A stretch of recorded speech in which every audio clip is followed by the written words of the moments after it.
Number 1. New cars, or even nearly new cars. I've spoken about this extensively in my last few videos, how cars are one of the worst, if not the worst, ways to spend your hard-earned money. Brand new cars lose thousands and thousands of dollars as soon as you drive them, and even nearly new cars lose thousands on depreciation each year. Far better is to buy a cheap runaround that you can't lose any more money on. Number 2. New furniture. You'll be amazed at the second-hand furniture you can pick up from thrift stores and charity shops or looking online. Sometimes people even give this stuff away.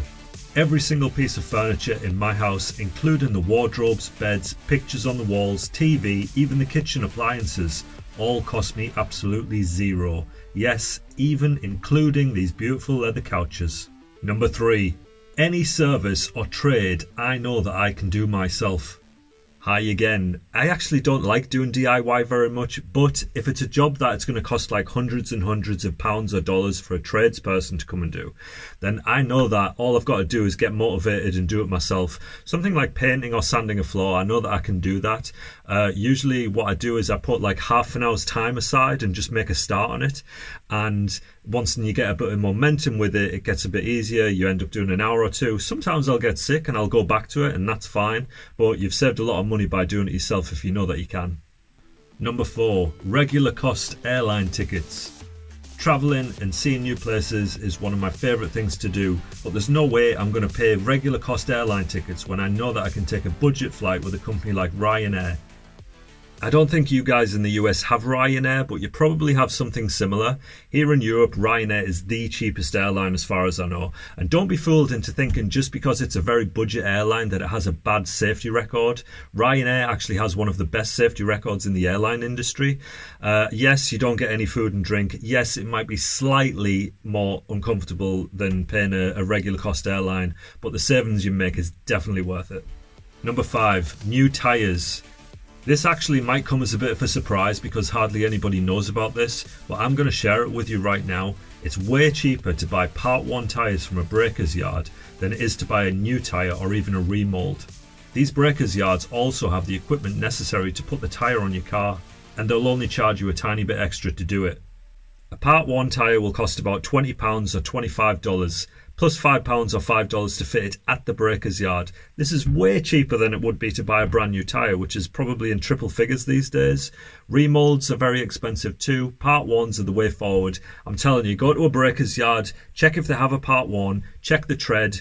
If it's good, get it. It'll save you loads of money. They're usually about 5 times cheaper than a brand new tyre, I would say. Obviously, if the tyre at the breaker's yard doesn't have a lot of tread, then give it a miss. But in my experience, you always get some really good tyres there, some really good deals. I've even had Michelin tyres from there that would have cost hundreds and hundreds of pounds if I bought it new. Number 6, new clothes. So this one is actually something I only started implementing in the last couple of years. Before that, I would sometimes buy new clothes and sometimes buy from charity shops. These days though, I exclusively buy from charity shops. I mean, to be honest, I have enough clothes already. I don't really need any more clothes, and I don't like throwing away old clothes just to buy new ones because it's a trend. I don't keep up with fashion trends. I think it's quite kind of simple-minded to do that. Find the style that you like and just stick with that. You don't need to keep up with what society says is the latest good, cool thing to wear, whatever they want you to buy. Remember, they are in the consumerism game. They want you to keep spending money unnecessarily. And I refuse to take part in that. So what I do instead is I don't really go out my way to buy new clothes. Every time I'm in the city centre, I just pop into the charity shops to see if there might be something of any good value. And occasionally you find an amazing piece like this cool Marks & Spencer leather jacket that I got here for £3. So oftentimes it's just a case of getting lucky when you pop in there and you find some great bargains, some designer brands at really cheap prices. Alright, number 7, personal coaches. Now here's the thing, I'm not saying there's anything wrong with having a fitness coach or a life coach or any other coach for something that you want to excel at in life. But for me personally, I've never felt the need to actually pay someone to help me learn something that I know that I can learn myself. There's so much free information online now, and it's just about applying it. Usually it comes down to practice, practice, practice. Whatever it is that you're trying to learn, oftentimes it's just a case of repeating it and repeating it, looking for how you can improve, tweaking it, and most people kind of like, I feel like when they get a coach, it's like they want to sort of fast forward their way to success. But for me personally, I find it better to just learn as I go along, and it might take longer for me to do that. I know that a coach might get me there quicker, but by me doing it myself, I feel like I learn more and I digest it better. Also, the fact that when I'm living frugally, this is kind of building willpower and resilience. I've got a video coming on this soon that's going to go way more in depth on this.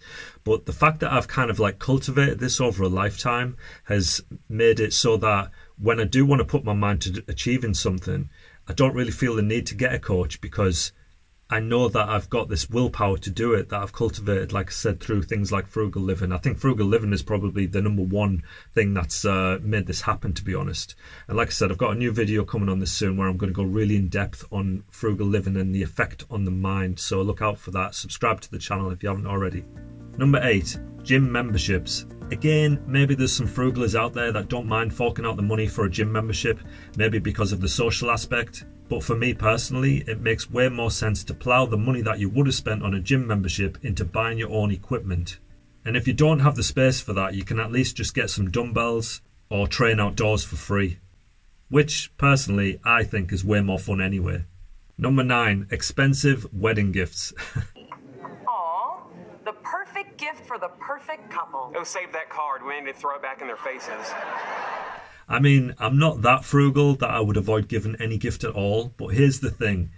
If you've been invited to somebody's wedding, it's because they want you to be there. It's not because of the gift that you can supply them with. It's because they like you as a person and they want you to be there on their special day. The wedding gift should not even be really important at all. And if it is, I would question if their friendship is even real and what that person really means to you, because if it's a big thing to them, then are they really a friend at all? A much more cost-effective idea, and more thoughtful in my opinion, is to make them a gift yourself. You could get some pictures of the couple from social media and print them off to make a wedding album.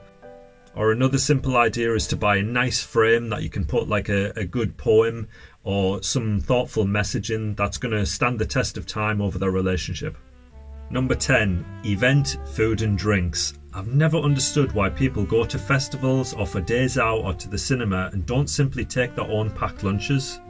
When you go to these events, they massively hike up the prices for refreshments, and you often end up spending 3 figures on this stuff alone. Far, far better is to just take your own food and drinks, and if they don't allow you to take it into the event, keep it in the car in a cool box and you can go back out to the car and eat it when it's meal times. Which leads me on to number 11, drinks in bars. These are one of the biggest rip-offs ever. If you make a cocktail at home, it'll cost you less than 1/10 of the price of one in a bar. If I'm going out to a bar, I drink tap water. Yes, actual free tap water. If you're too self-conscious to do that, you can get a soda water with a little slice of lime so it looks like a real drink. But honestly, I don't think anybody really cares. I mean, nobody's judging you by what you're drinking, and if they are, then they're probably not your friends either. What I would do if I want to get a buzz on in a bar, like if I want to have alcohol but I don't want to pay the bar prices, then obviously I'd just have a little drink beforehand. These days I'm not about going out and getting blottoed, totally wasted. So for me, a couple of drinks beforehand is enough to get my buzz on, and that's it. Which leads me on to number 12, coffees in coffee shops. I do the same thing here. I order a hot water, which is totally free, and I actually don't drink caffeine anyway. But still, I won't pay the price of a decaf coffee. I just don't think it's worth it at all. However, if I've invited somebody there for drinks, then obviously I'm going to pay for their drinks. Although I'm very frugal with myself, I like to think that I'm generous when it comes to other people, and hopefully some friends could confirm that. Which leads me on to number 13, food in restaurants, or expensive unseasonal food in the supermarket. I may on occasion buy this as a gift for somebody else, but I'll never buy this stuff for myself.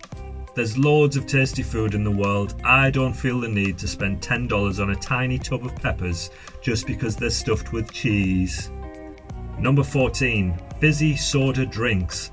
Honestly, the only non-alcoholic drinks I ever have are water, obviously, milk and a morning decaf coffee, and that's it. I never buy cola, lemonade, all of these like high sugar soda drinks. They're not good for you. They're terrible for your health. I don't see any nutritious benefit in them, so I'm not going to spend money on them. It just doesn't make sense to me. Number 15, condoms. Before you go thinking I've got loads of children and STDs, I actually do use condoms. In the UK, we're actually very lucky that they give you condoms for free. All you got to do is pop down to your local health clinic and they'll give you 12 condoms. Technically, they'll give you 12 anytime you want to go in there and get them, but obviously I think if you went in there every day asking for another 12, then they'd probably say no. What I usually do is just anytime I happen to be passing, I just call in there, and usually because I go there on a regular basis, I just say, oh, can I have 2 packets this time? And they usually give me 2 packets because they know they won't see me again for a few weeks. And by the way, if you're a guy that is in a relationship and doesn't want children, or you're a single guy that is sleeping around and you're not using condoms, then I'm going to be quite blunt here, but you're a dumbass if you're not using condoms. It just makes no sense at all. Condoms is the cheapest item on the list that will save you the most money. So even if you do have to buy condoms, it makes way more sense to do that than spend $250,000 over 18 years or whatever it is to have a child. All right, last one, number 16, pens. Pens are the cheapest on the list, but despite that, I honestly don't ever remember buying a pen. I mean, it's not like I'm out there stealing pens from like betting shops or something, but they just always seem to materialize into my life and I don't often know where they even came from. So that's it. If there's any items that I've left off the list that you as a frugaler don't spend money on, then share that with us, drop a comment and let us know. If you got something from this video, then hit the like button and obviously subscribe to the channel if you haven't already. Hopefully I will see you in the next video. Ciao.